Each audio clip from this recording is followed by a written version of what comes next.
Hello there and welcome to The Value of Everything. I'm here with a anarcho-syndicalist, Benjamin Smith. The reason why I've got hold of this guy is that Michael Acuna, a council communist, advised me that a lot of my theories and ideas do align to the syndicalist movement. So I did a little searching around and I found one of the best videos that I found about its principles, anarcho-syndicalist principles. I think it says 24 minutes at the end if you're looking on YouTube. And it went into a lot of detail. So I hunted this person down and I'm pleased to have him here today. Welcome to the show, Ben. Hello. Well, thank you for having me. So I gave you like an email, and we just had a little discussion about.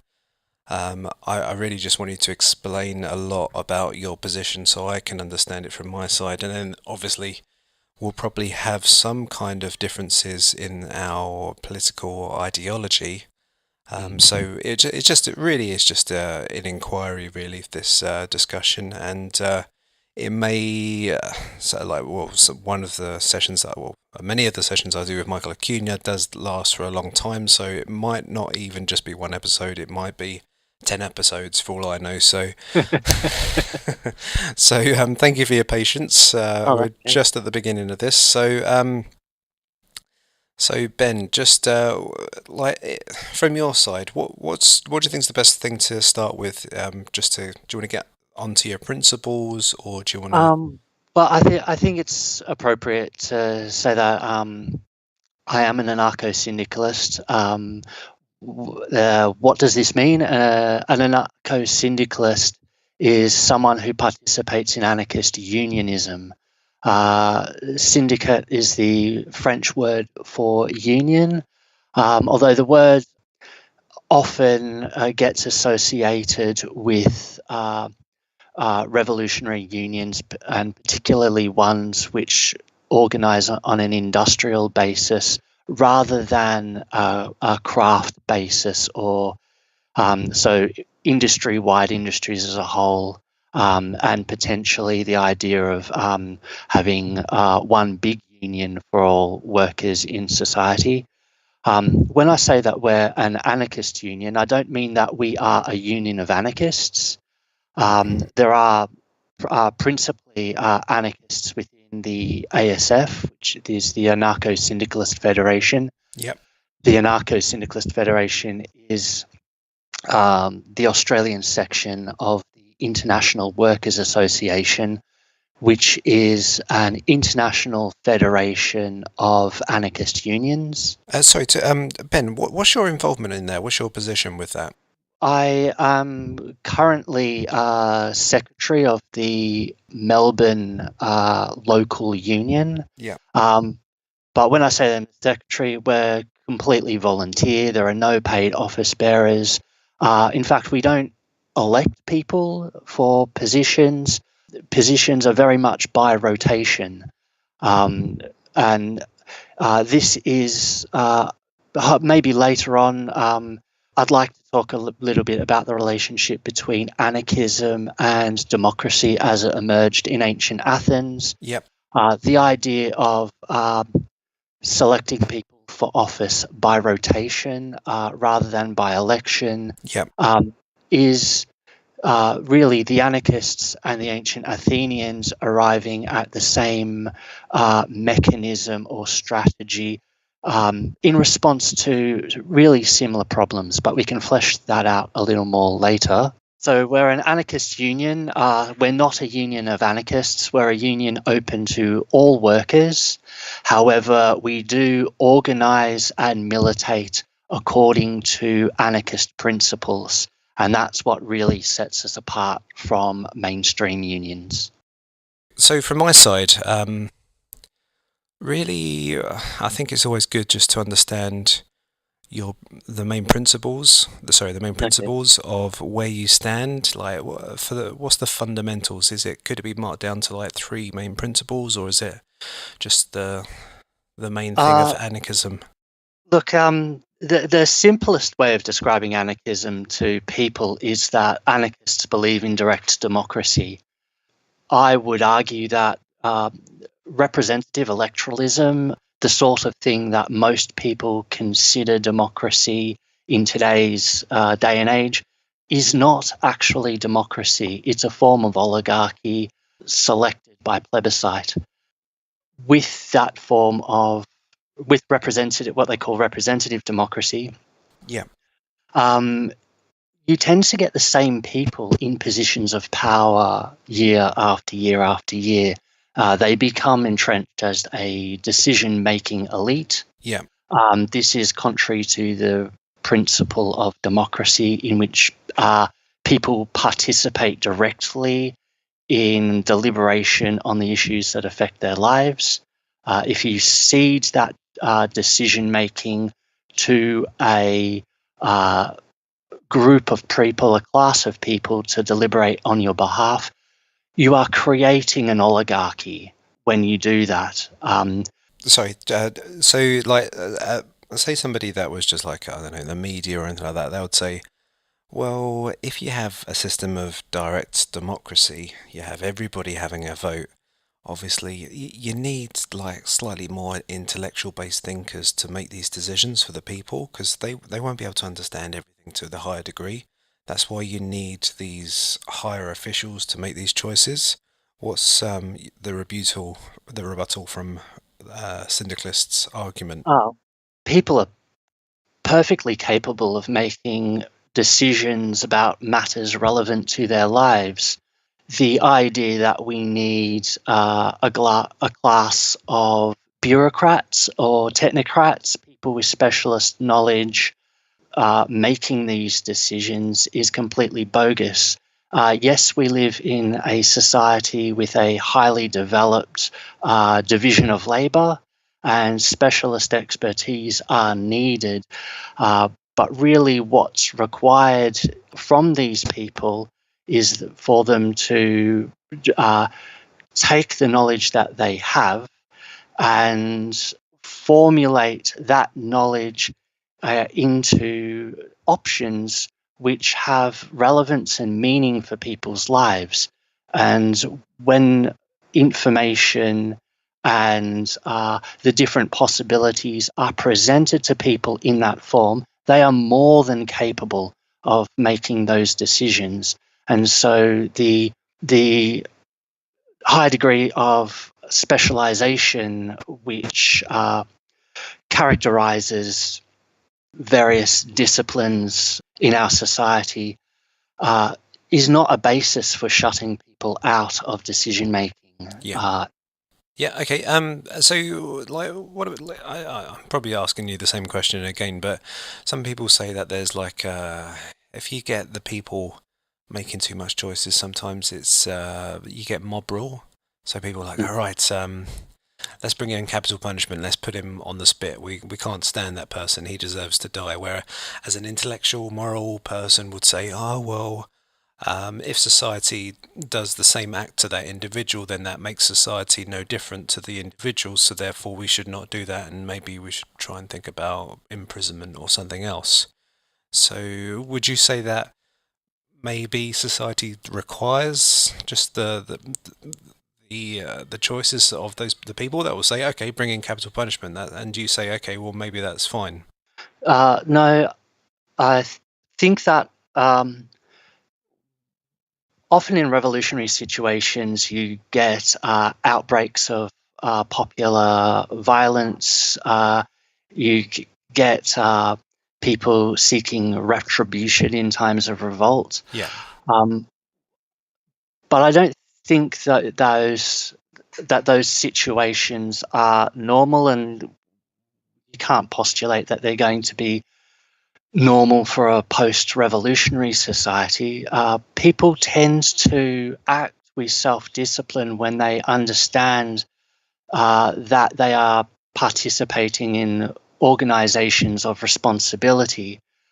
I think one of the reasons why people tend to advocate for things like capital punishment is that they are divorced from the institutions and decision making and the full weight of considerations that need to be assessed in those cases. Yeah. And hence because they're alienated from these considerations, they may entertain ideas that capital punishment is something that is better than they might otherwise think. Yeah.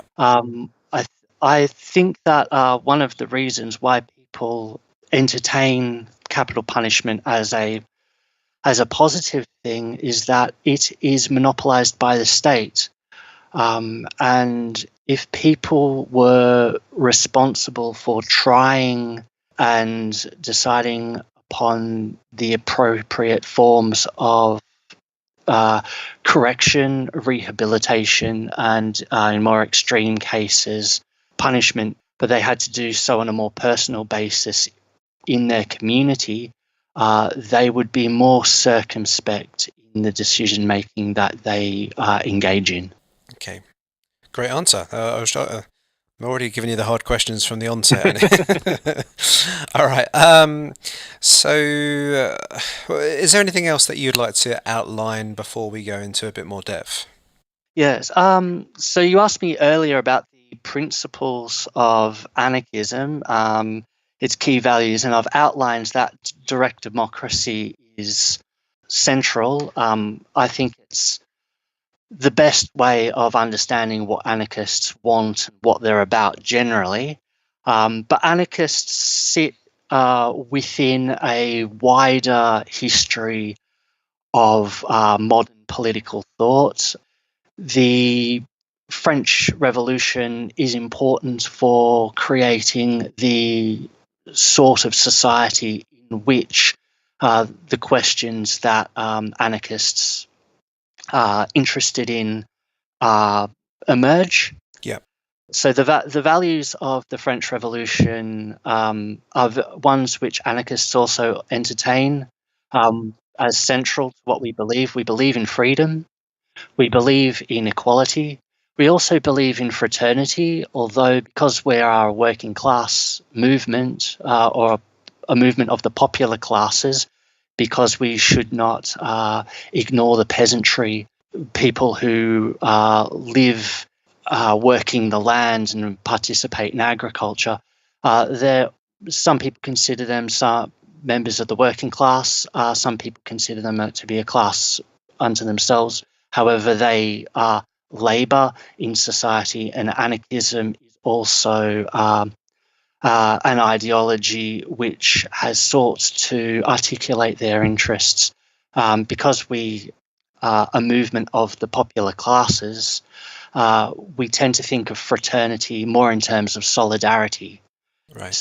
But we share those particular values with the rest of the socialist movement. The values that anarchists, the values that are specific to anarchism are direct action. Anarchists are self-authorizing, free association, mutual aid, and of course, as I mentioned, direct democracy. And with those values, as I see it, the full suite of values which anarchists use to orientate their actions within society. Who was that guy, one of the prominent syndicalists that created in the East End of London, he had like a little bit of he got people to revolt a bit. Can't remember. Yeah, I'm not exactly sure who you're referring to. I know that Rudolf Rocker That's for a the one. while. That's the one. Yes. Yeah. Well, could you tell us a bit about him and how he's associated to your movement? Okay. Rudolf Rocker is extremely important to the Anarcho Syndicalist movement. He was an anarchist, originally from Germany. He spent most of his life, I believe, in London. I believe he married a Jewish woman and spent much of his time organizing amongst the Jewish working class in London. But he was also someone who was very well connected. He corresponded with a lot of anarchists around the world. He was in touch with the likes of Alexander Berkman and Emma Goldman, both when they were in America and also during their time in Russia. He was also in touch with the Spanish anarcho-syndicalists, and in 1936 he wrote a very important book called Anarcho-Syndicalism, Theory and Practice, and I cannot recommend that book highly enough for anyone interested in anarchist unionism. Yeah, or even anarchism, capitalism as well. It doesn't really like you can still get something from that at the same time. Uh, Possibly, although I would very much assert that anarchism is anti-capitalist, and anti-capitalist as much as it is anti-state. But to explain this position, I'd probably need to talk about the origins of anarchism, both as a social philosophy and later as a social movement. We can get round to that if this is an appropriate juncture in the show. I think this is because this is a really good definition, because obviously I would say that the alt-right movement has got a lot of grounding in anarcho-capitalism. Yeah. And that is probably like it's a growing trend in the world, and it's really important to understand the differences and understand your perspective on that as well. So Sure. could you give us the background? Absolutely. So when most people get interested in anarchism, whether they intend to become anarchists themselves or if it's just this term they've heard, they often turn to the dictionary, and indeed, if you look upon the internet, often the definitions of anarchism you'll find will reference the etymology of the word anarchy, which is derived from the ancient Greek. Arche means origin, and archon meant leader, as in, or chief, as in the tribal chief being the origin of the laws.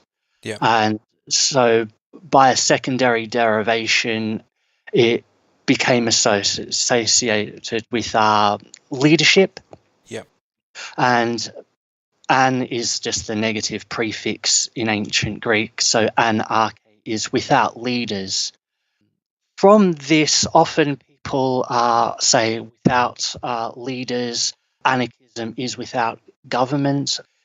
It would be more accurate to describe it as anti-state, and I think it's very important to understand what anarchists mean when they refer to the state.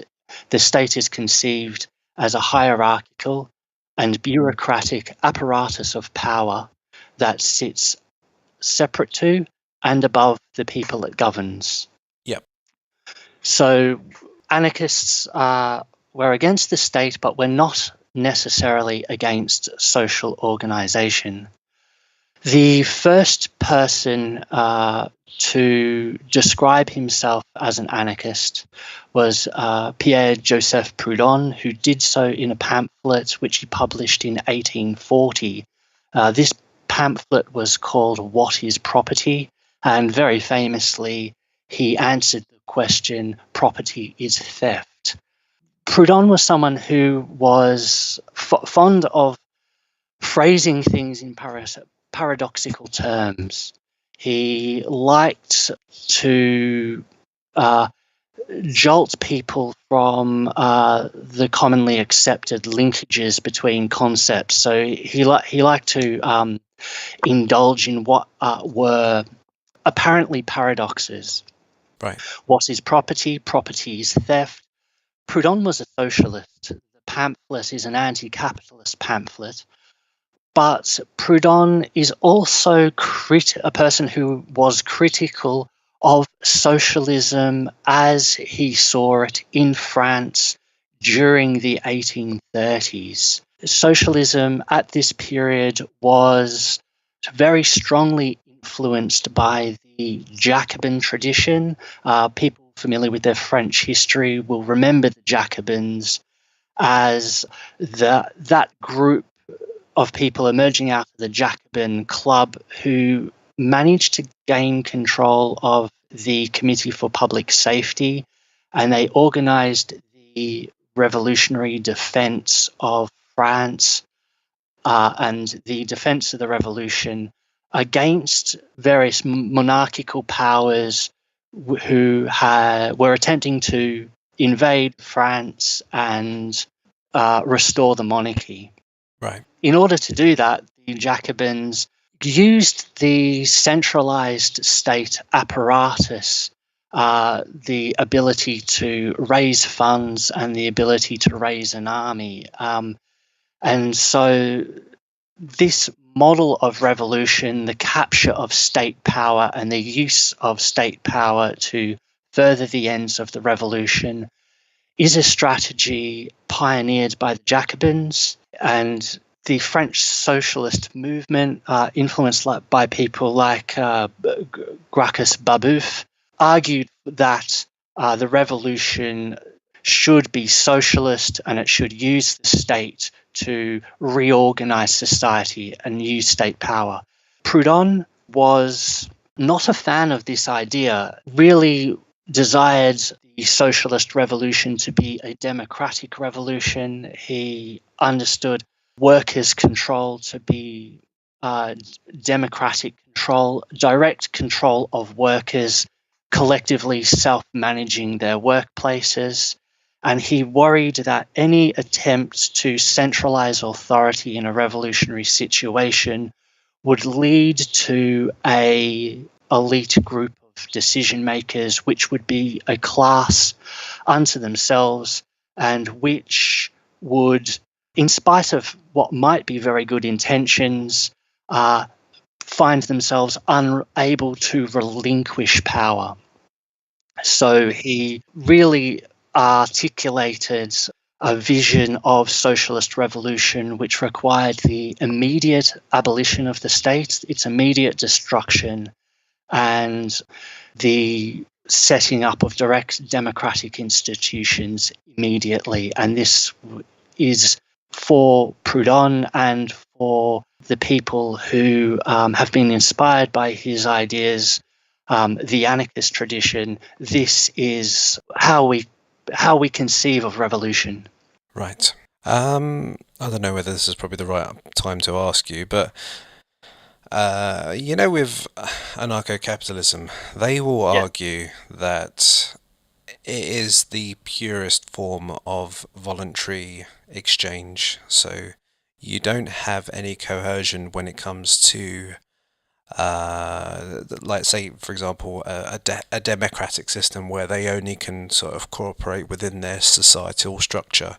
With anarcho-capitalism, they can just really go to places and apply themselves. They don't have to work within this societal structure kind of thing. Mm-hmm. Are you with me with this one, or is there a good reason for this difference? Yes, there is. The way I see it, the people who call themselves anarcho-capitalists, and I'm not in favour of using the word anarcho or an anarchist to describe them. I see them more as neoliberals, people whose intellectual heritage is drawn from the tradition of classical liberalism. They tend to see the marketplace as a sphere in which voluntary cooperation, voluntary transactions happen. This is based upon the idea that people will not engage in an economic transaction unless they perceive some benefit to doing that. While this is true, anarchists and socialists generally would argue that conceiving an economic transaction in this way abstracts it from the various social pressures that people feel and which act as a context for their decision making. And so, what may appear to be a free transaction between two contracting parties is really a transaction which people are effectively pressured into by their social context. This is particularly true for the context where people are selling their labour. They are doing so because they have an absolute and vital necessity to eat, to afford to put a roof over their head, to clothe themselves, to feed and clothe their children. And they are not always in a position of strong bargaining power, particularly during times of high unemployment. And in the past, we have seen that people have been forced to work for starvation wages. This type of problem was particularly acute during the 1830s and 40s. But you see this sort of situation arising time and time again. So, say I get shipwrecked onto a desert island, wouldn't Mhm. I be under a certain amount of pressure to work to find the coconuts and do all these kind of Oh, things? What's the of, difference of, there of between the course, transaction? there is a social necessity for people to work. We need to eke the materials of our subsistence from the conditions which the material world provides us. Um, an economic transaction is not necessarily a bad thing in and of itself. It is just a transaction of goods or services. However, it's very important not to be seduced into conceiving of economic transactions in their abstract form and saying that because the engagement in the transaction is voluntary, that it necessarily results in Mutual the beneficial. well, you might say that it results in some form of mutual benefit. However, that benefit can be very highly skewed depending upon the party's bargaining power.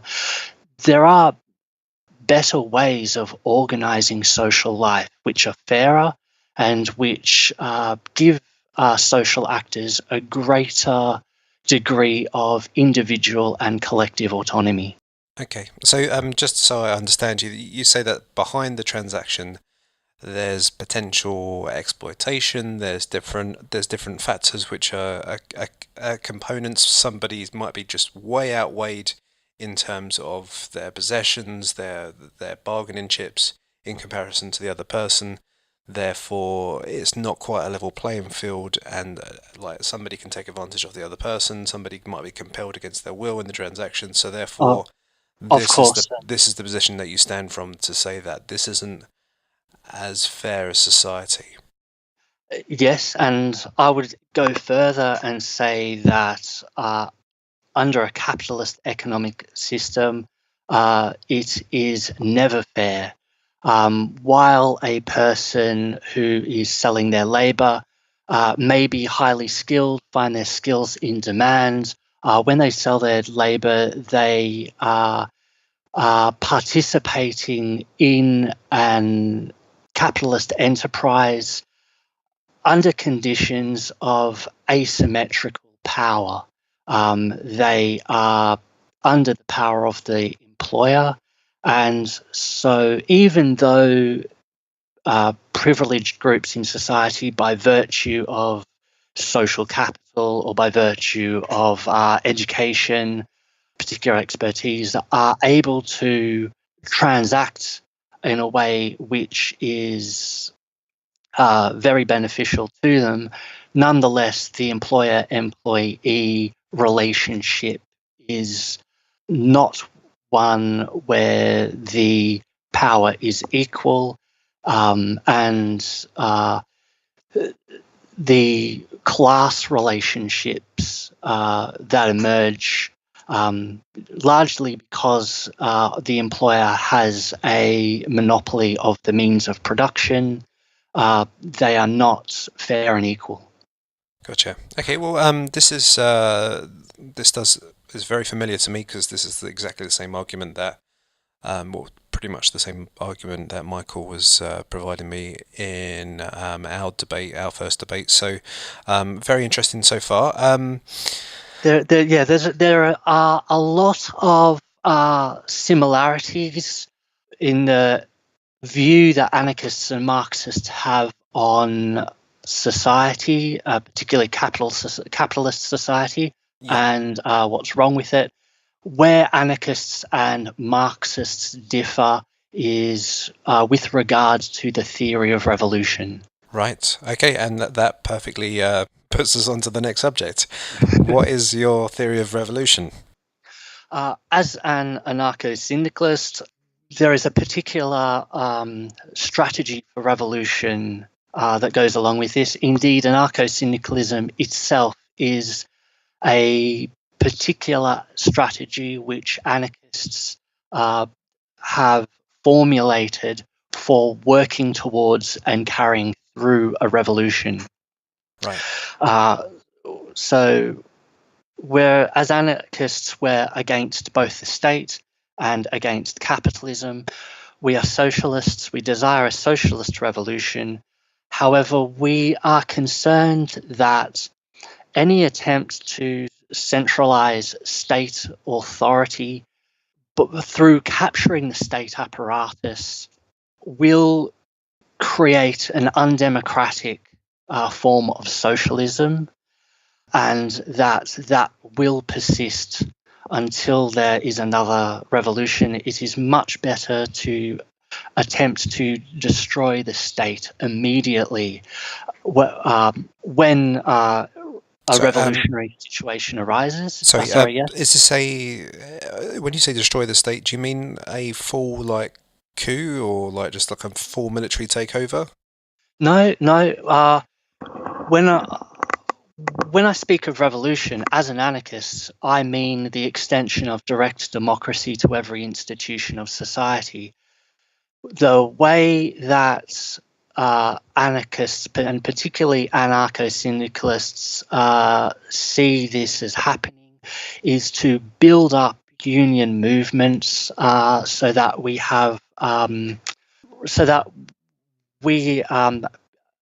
ideas become representative of the working class as a whole. Right. To use those unions as a means of introducing workers to the ideas of direct democracy and federation and the forms of sociability which go along with that. There's a degree of self-discipline that is required when you are organizing with people collectively. Right. We believe that individual autonomy always needs to be balanced with collective autonomy and participation in the democratic process, that people will come to understand and see these patterns of organization as desirable. Then when a revolutionary situation occurs, we hope to call a general strike. But rather than protesting on the streets or demonstrating on the streets, what would happen in this particular general strike is that everyone would go to work. We would take over the workplaces and we would lock the bosses out, and we would start running society collectively through collective self-management. And the bosses would only be readmitted through the factory gates if they agreed to relinquish their control over the factory and participate in the democratic running of the factory as one of the workers, equal to everyone else. Okay, so And sorry to interrupt you there, Ben. that's all right. So let's just say I'm Prime Minister at the time. I'll be like, okay, a syndicalist revolution is happening right now. Well, I'll get the military to step in, and they will break down this revolution. They'll unlock the managers. They'll make sure that they're in charge. I could even pass law to say that if you don't go to work, then there's serious penalties, imprisonment, things like that. How do you stop the leader that starts to put out all these draconian measures to prevent this revolution? The workers' arms can defend themselves. The workers' arms can police themselves. There will need to be armed resistance against the forces of the state.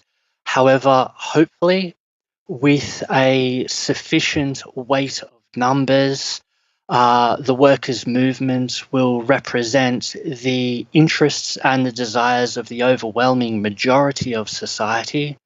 And hopefully, the army will refuse to raise their rifles against the people. We've seen such situations occur in the past. They happened in February 1917. They also happened during 1989 and the fall of the Bolshevik state apparatuses in Eastern Europe. Okay. Those revolts were largely peaceful. You can see photographs on the internet where tank commanders in places like Romania cut the coat of arms or the kind of crest from the center of the flag, and so you see them with the Romanian flag with a hole in the middle, signifying that they were no longer under the power of or respecting the authority of the government.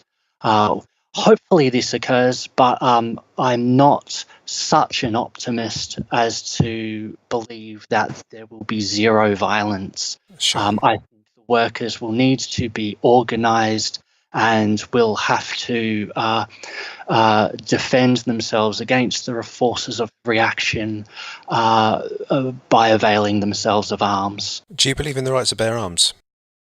I do, but I also believe that people bearing arms need to be subject to the authority of their local community, the community in which they are accountable to, and within which they participate democratically. So I don't see the right to bear arms as a personal right in the way that the right-wing defenders of the Second Amendment in North America believe it is a personal right. It's really a responsibility to be exercised by people volunteering for the militias. And I think that it will need to be the union movement organising those militias, much in the way that the Spanish CNT organised militias of workers to resist the army coup and the rise of the fascist militias in Spain after the 19th of July, I think it was July, revolt that occurred in 1936. Right. And this revolution, is this, are you of the view that the economy is going to go into some kind of meltdown phase where gradually it gets worse and worse, and then it gets to a point where you will assume power because the situation of the economy, the capitalism eats its own tail after a Uh, while. Are you okay. on that side, or is it a different explanation Uh, of the economy? no, anarchists generally tend to agree with the Marxists that capitalism is prone to crises. Um, I don't think that uh, the increasing mechanization of industry, the increasing automation of industry, is necessarily going to precipitate this. I believe that uh, labor is a major constituent of value in terms of the production of commodities, but I'm not a defender of the labor theory of value as an exclusive means of creating value, and therefore the idea that capitalism will inevitably uh, uh, become an untenable sort of system inevitably via this process. I don't think that's going to happen. Yes, it is prone to periodic crises, but the uh, the the forces of capital within society have shown resilience in the past in responding to these crises. And some of these forms of resilience take the form of, for example, Keynesian counter-cyclical spending, these types of strategy which moderate periods of economic depression and economic recession. Um, all right. So one of the arguments that we put to you right now is to say, how big is your movement at the moment? It's not mainstream by any means. How No. how do you expect to get from the position you are now to being global mainstream? Anarchism, especially in Australia, is a very, very, very small social movement. However, anarchism, and particularly anarcho syndicalism, has not always been as small as it is today. Anarcho syndicalism between 1835 and even into the 1920s, after which time it tended to be eclipsed by Marxism and Bolshevism as a revolutionary strategy, largely due to the success of the Bolsheviks in capturing power in October 1917. Um, During the previous 25 or 30 years, anarcho syndicalism was the major form of revolutionary socialism. The accounts vary on how many people were participating in the movement. Conservative estimates put it at 5 million people worldwide. More optimistic assessments put it at roughly 8 million. But during that period, it was a major social movement, dominant mainly within Europe, particularly the south of Europe, Italy, south of France, Spain, Portugal, also in Greece. But you had anarcho syndicalists around the world, also very prominent in South America. The International Workers Association, which is the international federation which my union participates in, that was formed in 1921. The larger national federations, I believe the CNT in 1930 had 900,000 members, and on the eve of the Spanish Civil War and the Social Revolution, it had approximately 1,600,000 members. The Fora in Argentina also had around about 900,000 members during the same period.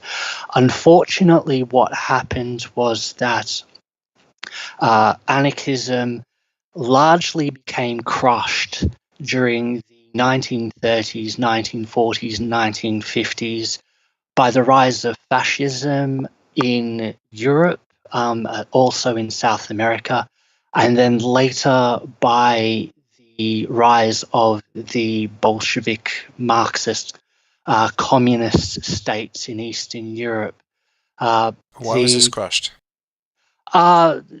just weight of arms, and in Eastern Europe, behind the Iron Curtain, which fell at the end of World War II, the anarchists were seen as promulgating a rival version of socialism. They were persecuted and not tolerated.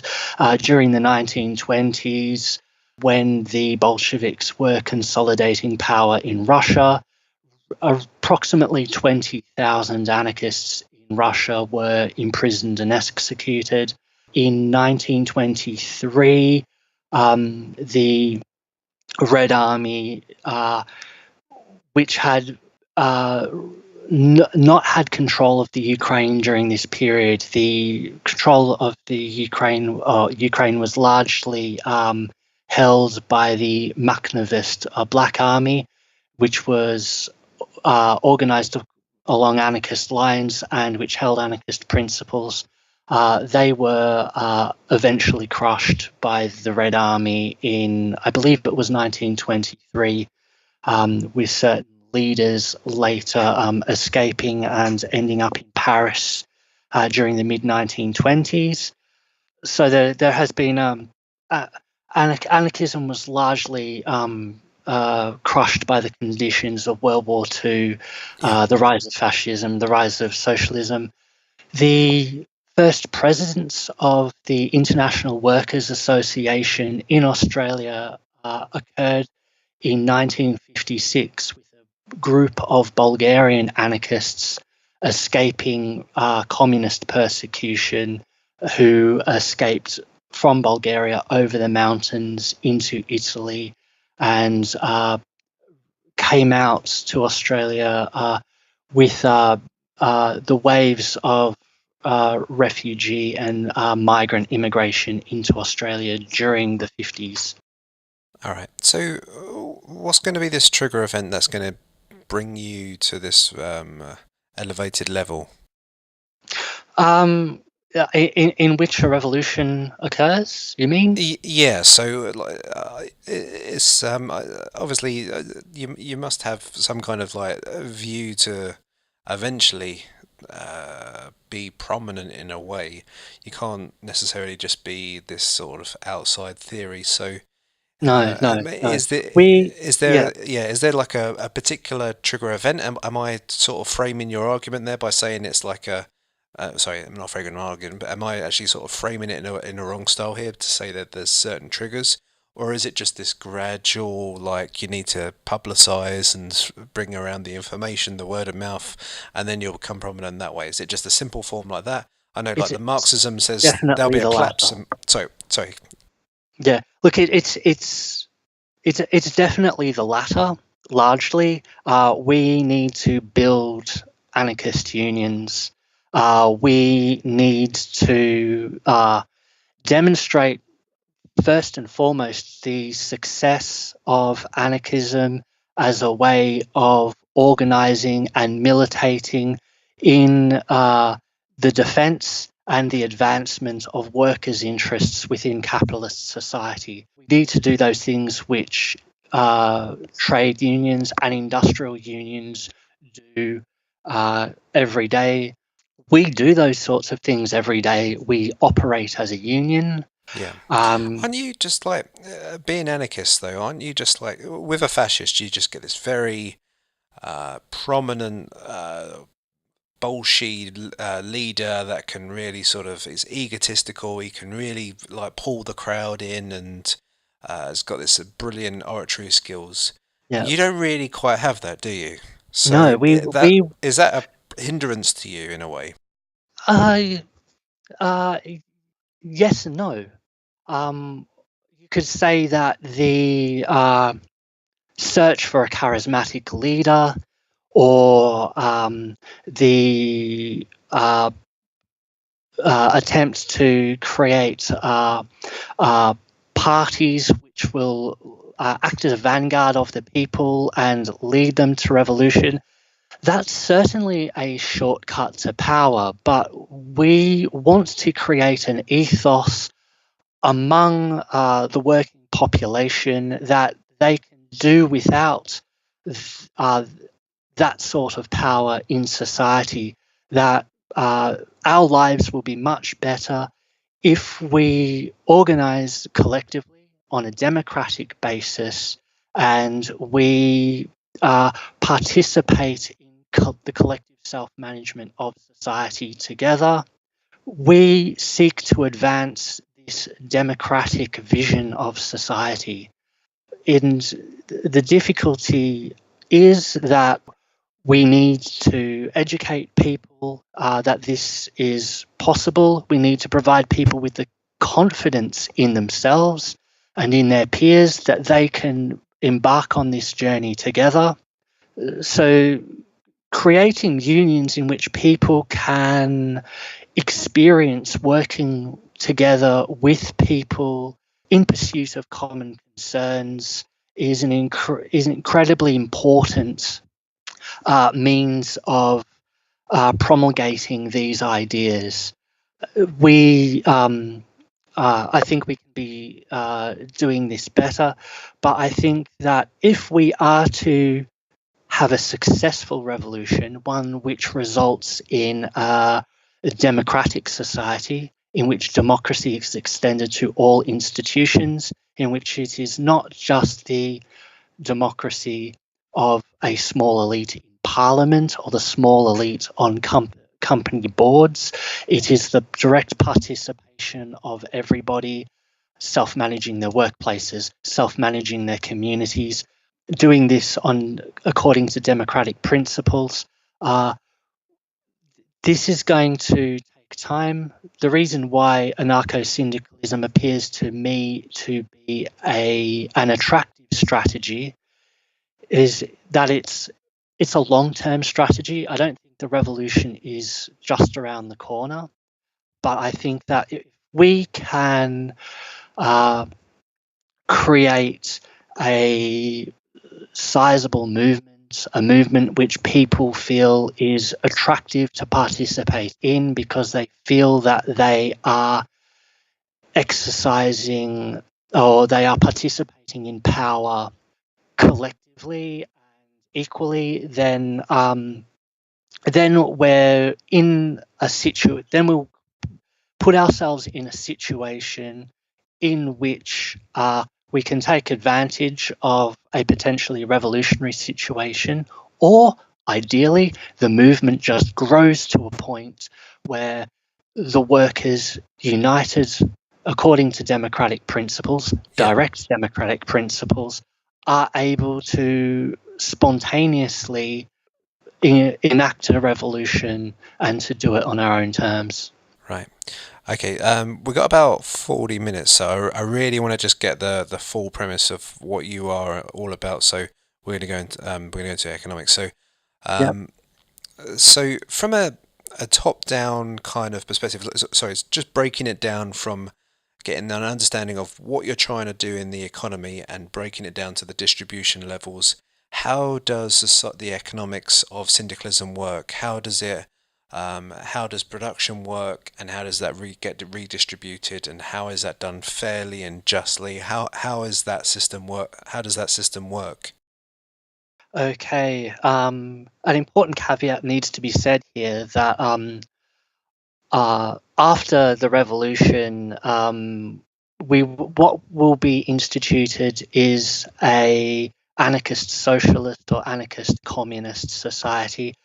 It will not be a syndicalist society, although we believe that the labour organisations will have a important part to play in the creation of the goods and services which people need to survive. We envisage a socialist society which will be lived according to need.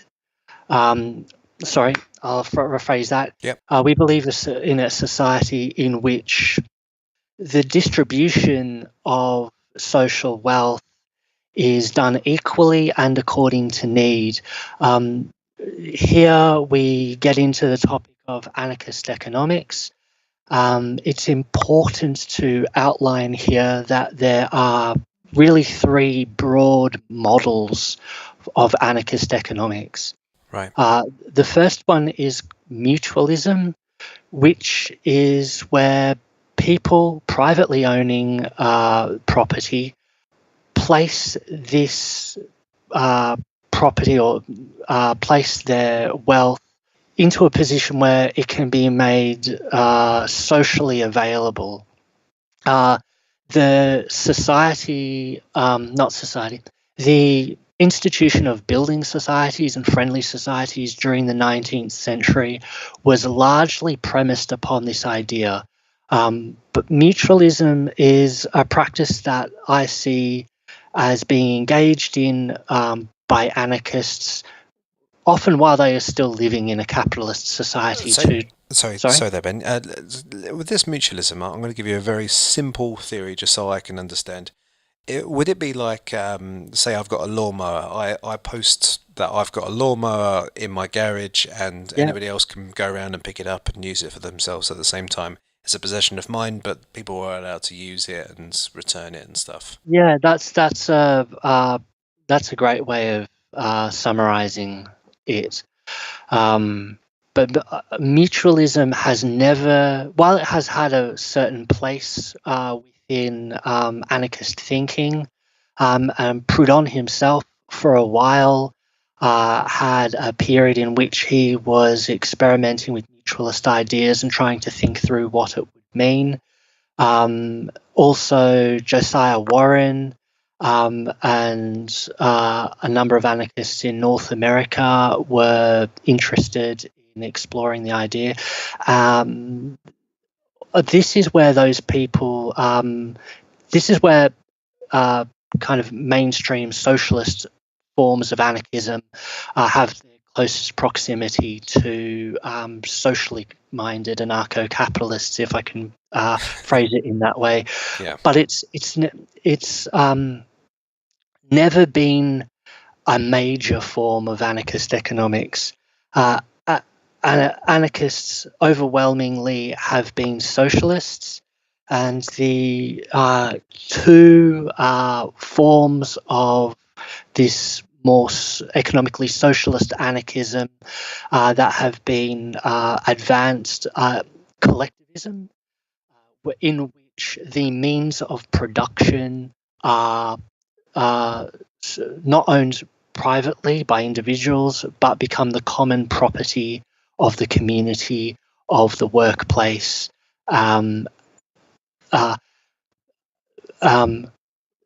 This is a normal idea which you find in many forms of socialism. Yeah.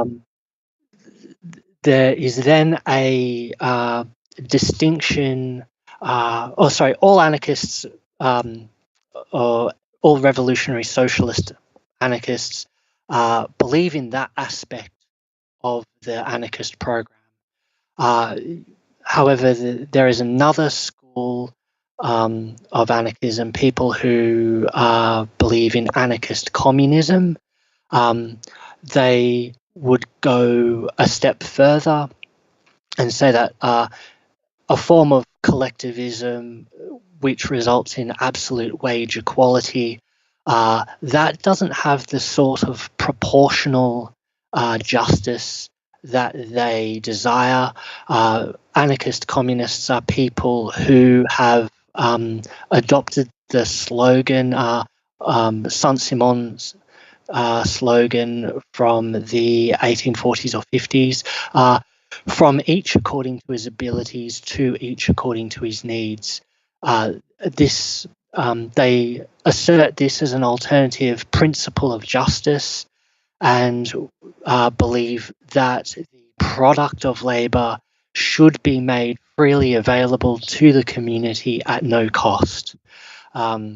And so they would contrast themselves with the people who they would say are merely collectivist, saying that absolute wage equality is not a fair and equal way of dividing socially produced goods, because we are different individuals and we have different needs. And so the only way in which a just outcome is by dividing the social good according to need. Ben, just so I'm getting the right line of the right sequence here. You Sure. mentioned mutualism, then you mentioned sort Yes. of like a community communism kind of thing. Are these steps that are taken, or you just give me different examples here of things that are going No, to happen? I don't think they're necessarily an ordinal set of steps in that one necessarily follows on from the other. Um, an important thing to say is that the overwhelming majority of class struggle anarchists would describe themselves as anarchist communist or anarcho communist. Right. This is the dominant kind of idea within anarchist collective, and I would say that's probably true the world over. Myself personally, I worry about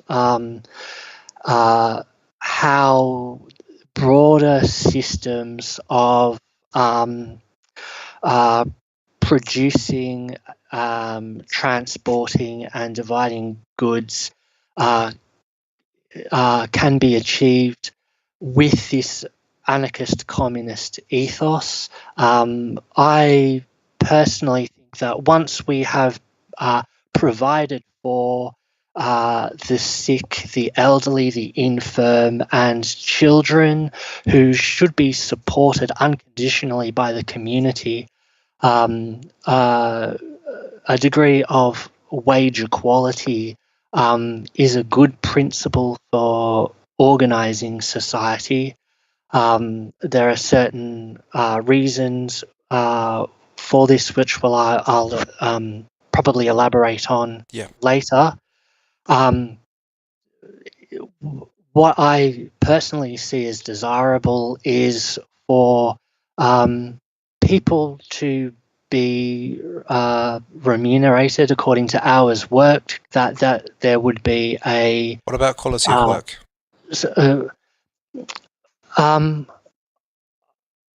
In terms of people with different skill levels, etc. Well, just say that there's somebody that's can carve wood better than the other, so there's a certain level of quality that comes from another person to another.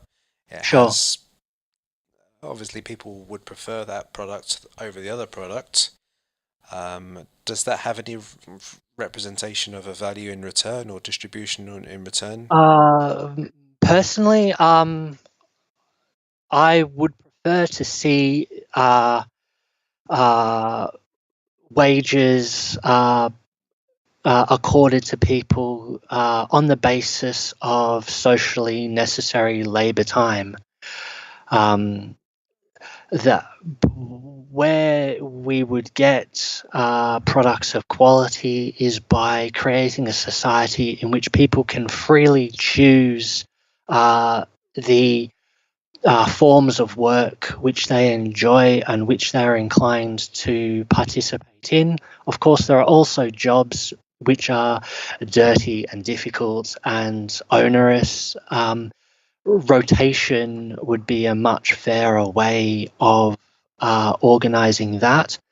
One of the reasons why I'm proposing personally, and it must be again acknowledged that I do not speak for the majority of anarchists when I say this, is that if work is remunerated according to labour time, we create a situation in which the value of commodities can be calculated according to fractional proportion of labour contributed to them. This will create the conditions for being able to look at the prices of production and to compare and contrast between different commodities, and then to make value judgments about, is this commodity of a quality where this price predicated on average socially necessary labour time is worth being produced or is worth being purchased according to another commodity of a similar nature. Yep.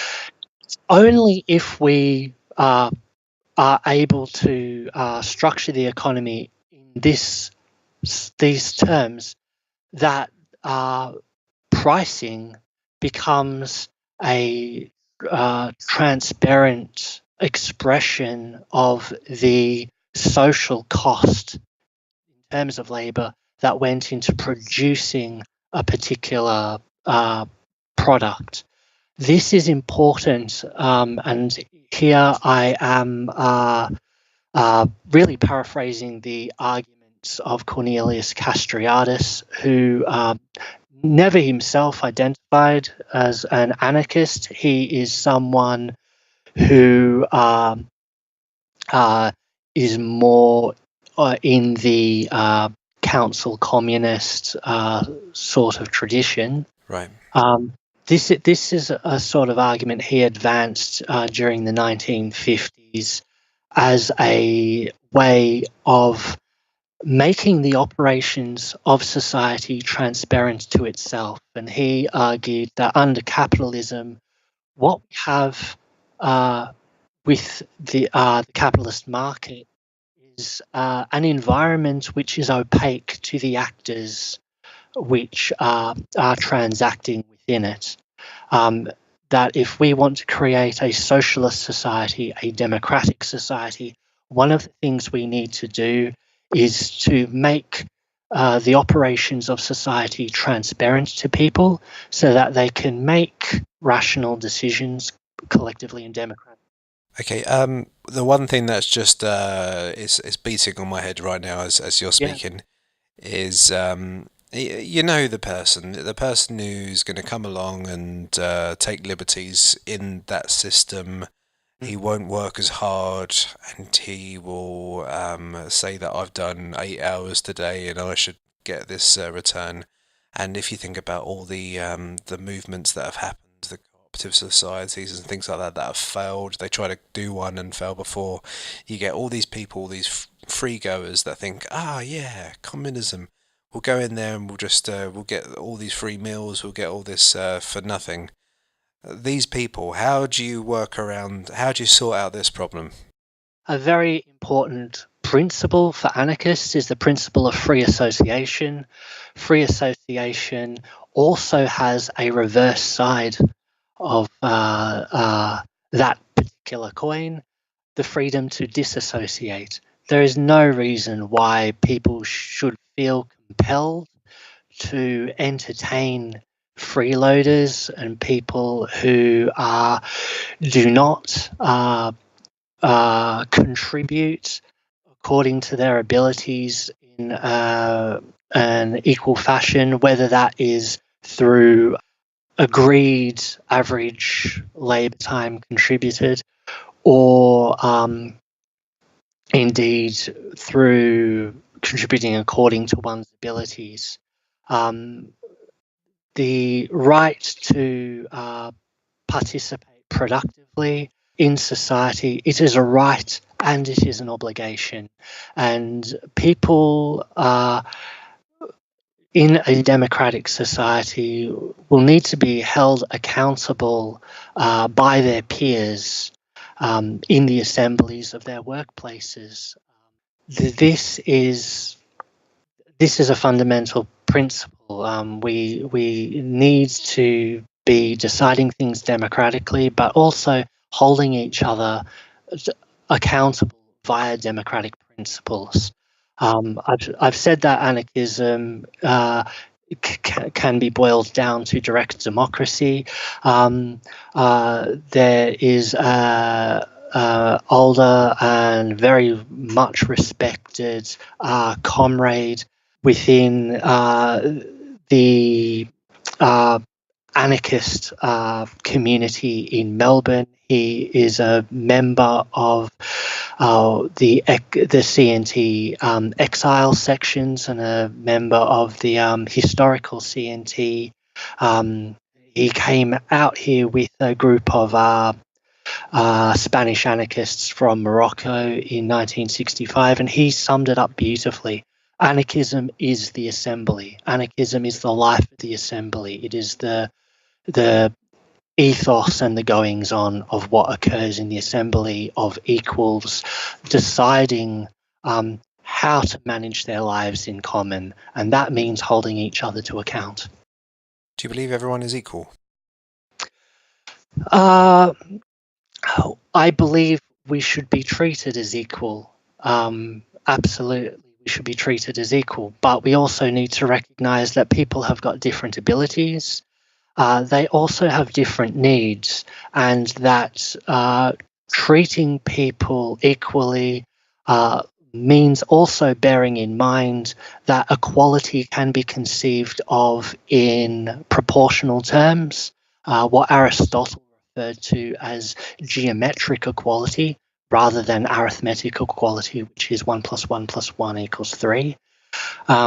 Geometric equality, proportional equality, and that this is an equality which, again, paradoxically, can be understood as being more equal than arithmetic equality.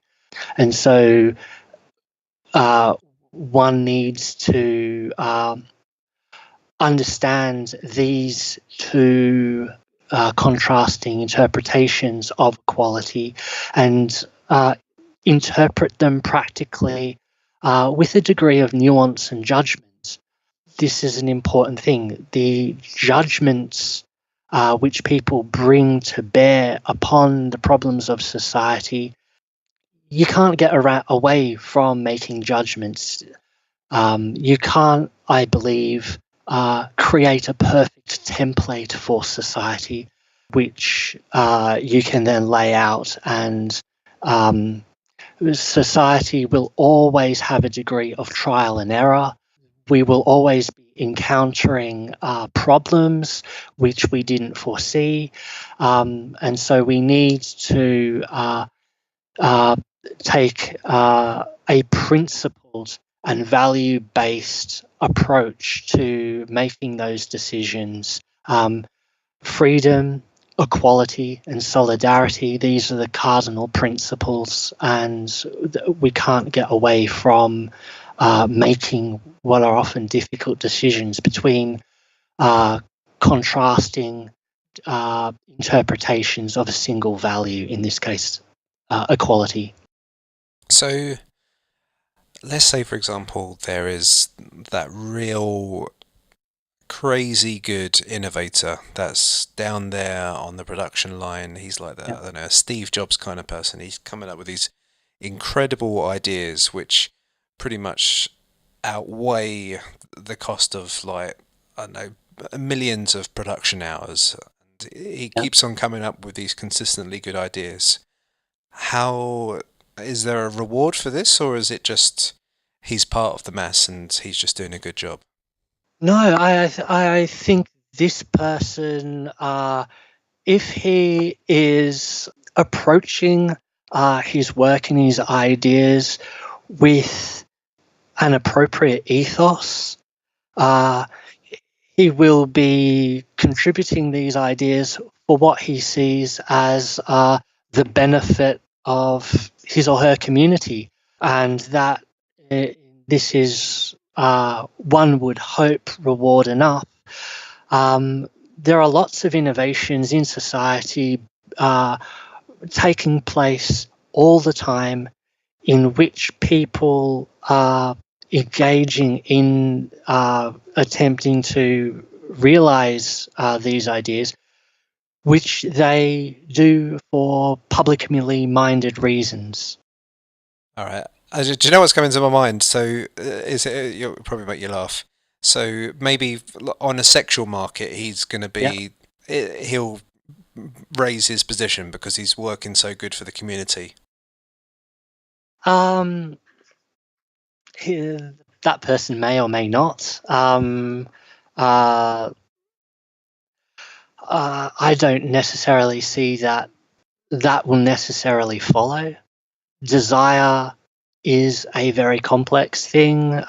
People desire to be in the company of other people for an overwhelmingly diverse range of reasons. Yeah. And look, that may happen. I am, however, loath to say that I'm hoping that people will increasingly learn that their personal interests are best advanced in a society in which we engage with each other cooperatively and on the basis of equality, and that the search for individual prowess will increasingly be seen as not in line with this. I mean, in a way, it's natural that people should want to be appealing to other people, not just sexually, but also purely on the basis of friendship, camaraderie, and whatnot. It's normal to want to be an appealing person and to cultivate friendships, also sexual relationships and all that sort of thing. But I think there is a degree beyond which the search for individual status becomes corrosive of the bonds of solidarity, and that however seductive the creation of individual prowess may be as a motivating factor for people, I hope that the sort of ethos we hope to create in society is one in which that motivation is counterbalanced against other values and other norms. Right. Okay. Well, we can explore this in more detail. I think we've diverged quite quite a bit. And this Sure. is the whole thing that happens on the value of everything. So one thing I just want to, because I like to know the nuts and bolts of things a lot of the time, just so I can understand it. You mentioned about the production hours and the product. Do we have like centralized databases which are recording the goods, which are distributing the goods, saying like this is the database, we've got this yield of the crop, we've got this yield of, we've produced these communication devices. If you're this person in line, you can get your communication device. You can wait this much time before you can plug in your order for this new product. Is it working by that kind of system? Have I pictured it correctly there, or is there different distinctions? Okay.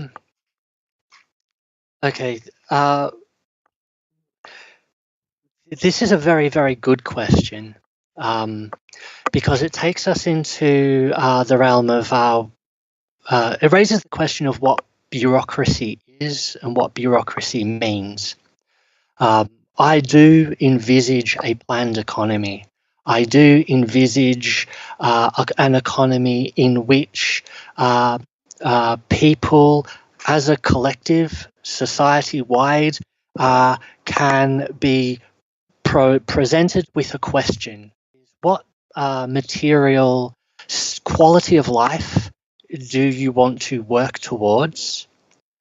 but knowing that that material quality of life and the labour contributed to that over the coming year or the coming 3 years or the coming 5 years or however long this period is, what is the corresponding trade-off in terms of average socially necessary labour time?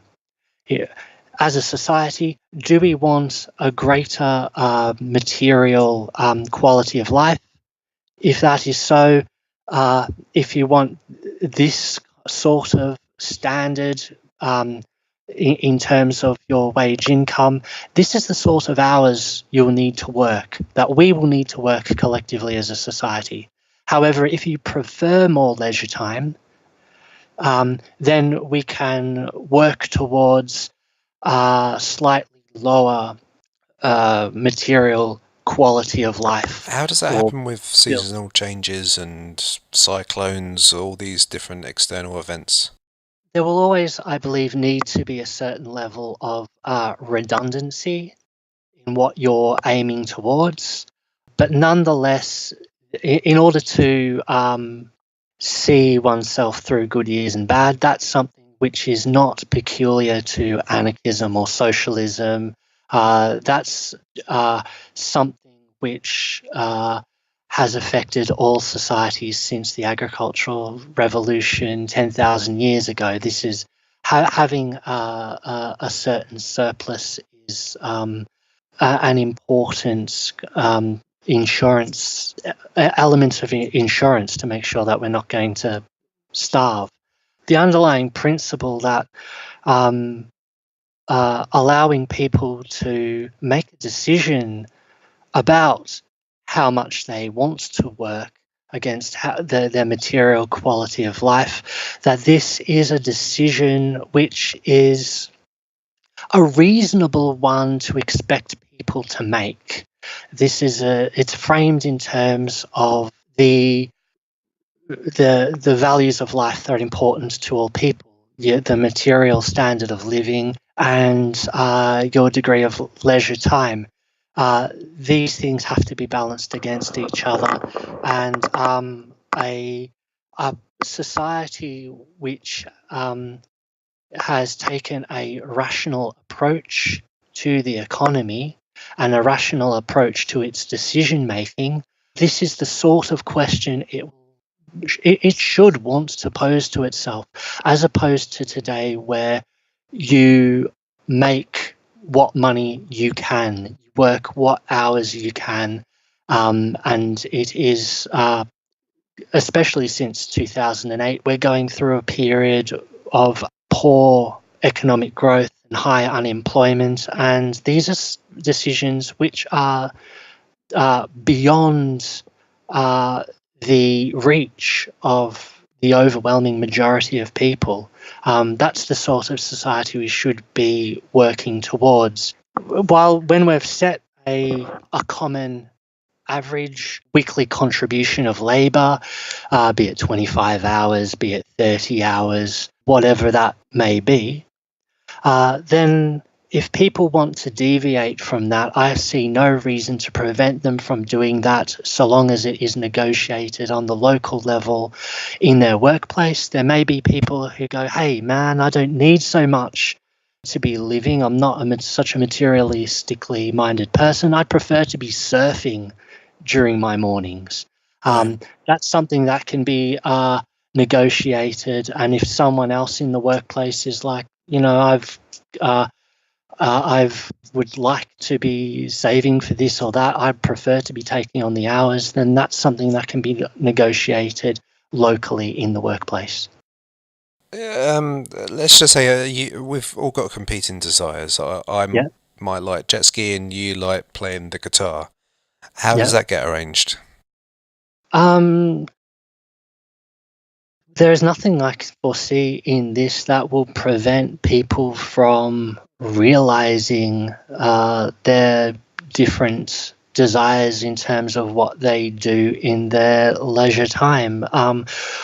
One of the benefits is to work toward a society in which people do have leisure time, and their leisure time is not devoted totally to recuperating from the working day and managing the house, that they can spend quality leisure time with their friends, with their families, doing the things that they enjoy. There are a lot of people who are working long hours, working weeks of 50 or 60 hours in our society.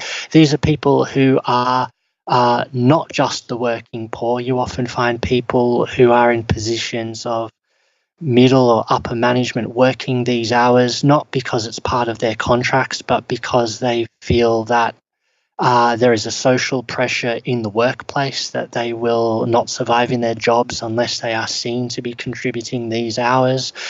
That's a horrible way to manage society. So, what we need to create is a society in which there is a moderate, socially agreed level of affluence, so that if people like doing particular types of sporting activities, myself, I've got a motorcycle.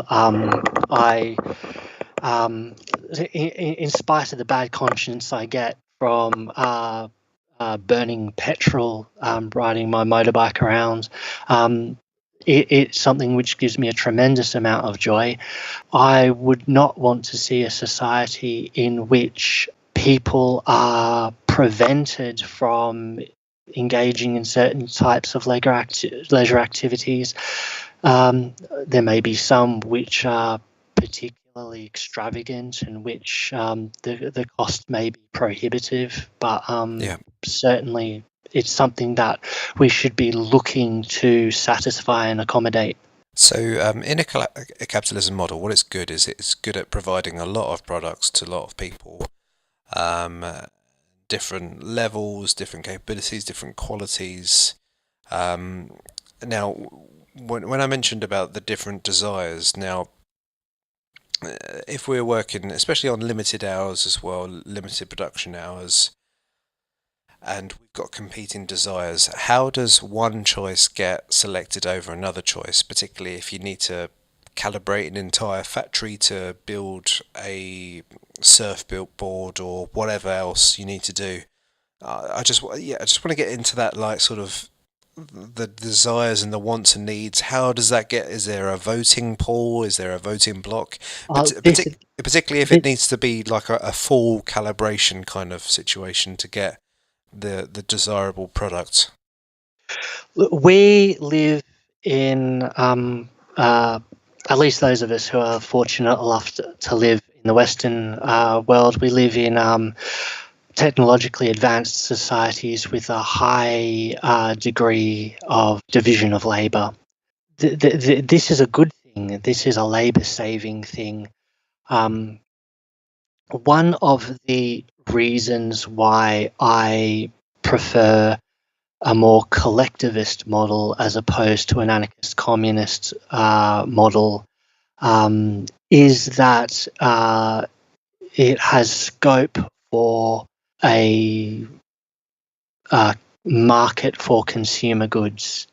And this is important not just for the more extravagant sort of commodities, such as the jet ski you might want or the motorcycle that I like to ride. Yeah.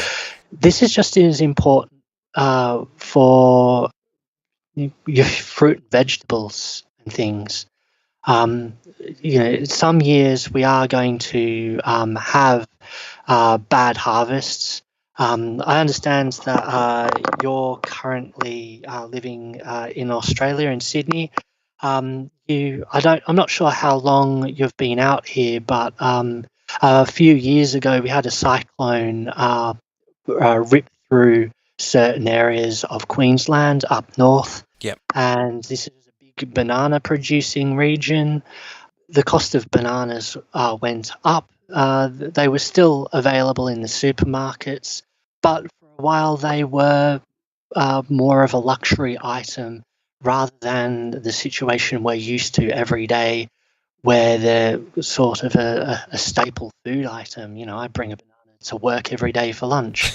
But I think there are certain benefits to having a market for consumer goods, in that it allows people to make these sort of judgments for themselves based on cost. What I object to very strongly is subjecting the price of labour to the vagaries of the market, because it produces a society which is predatory. Capitalism, I am under no illusion that it is a parasitic society in which those who have control of the means of production are able to exploit the labour of people who are not so fortunately placed in society. And this comes about largely because the means of production are privately owned and people are forced to sell their labour on the market. Labour is a social good. It should be socially administered via direct democratic and federal processes. Thanks for that, Ben. I'm just concerned that we're going to run out of time very soon. Can you just throw in anything else that can give an insight onto the economic planning that gets involved, or just to understand the economic theory anyway, and just to summarise it and just to close out just our understanding of that for today, and then we can go into more depth later on. Yeah, absolutely. My particular perspective on anarchist economics has been very much informed by my reading of Cornelius Castriatus, particularly his set of essays titled On the Contents of Socialism, which he published in the journal Socialism or Barbary between 1955 and 1957. So if anyone is interested in exploring these ideas, I'm really offering a paraphrase of those articulated by Cornelius Castriatus.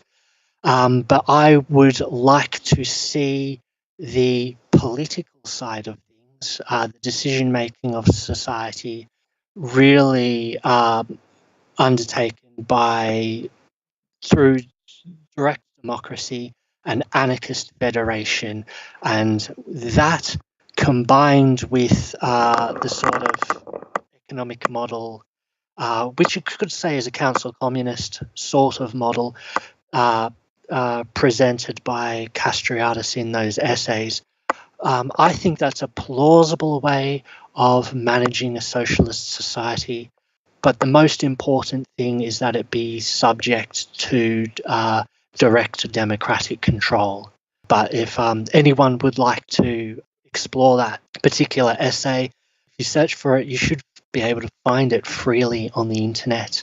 If anyone wants to do a Google search for the Fanton Reading Group, and call it Castriatus on the Contents of Socialism, I'm sure you'll be able to find a PDF by that form. Yeah. Is there anything that you want me to promote on your side, or if anybody wants to get in contact with you or anything like that? Thank you, Charles. If anyone would like to get in contact with me, an appropriate place to go is the Anarchy is Autonomy YouTube channel, and to leave a comment under the video there. If you let me know your email address, I'm very good at replying to people through that means. All right, okay. And what about just to get? I know you've given a few prominent people in the syndicalist movement in the past. Is there any other places that you would point them to? Yes, so I've mentioned Rudolf Rocker. I found Daniel Guerin's anthology on anarchism really good, book which has been quite good Alexander Berkman's What is Anarchism, also published as the ABC of Anarchism, is a good resource. I would also encourage people to go online and look up ASF IWA, which is my union. Have a look through the aims and statutes. Also to have a look at the website of the International Workers Association. I'm sure you'll find all sorts of interesting links. Okay, thanks for your time there, Ben, and I'll be in touch. Thank you very much, Charles. It's been a pleasure being on the show.